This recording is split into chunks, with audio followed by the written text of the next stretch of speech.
Today, we will learn how to hide sensitive content in Excel.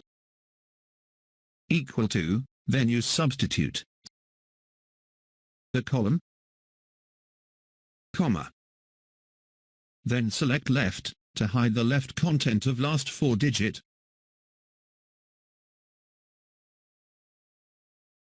Select the column again, comma. Then mention the total digit you want to hide. In this case, we will hide 13 digits, including hyphen.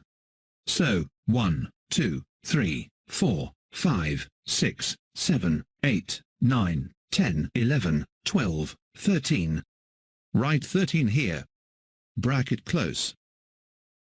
Comma. Inverted comma, write x 13 times, the numbers will replace with x.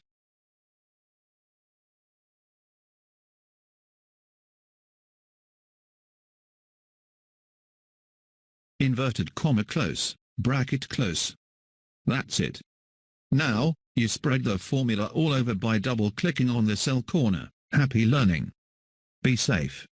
And do not forget to share and subscribe this channel.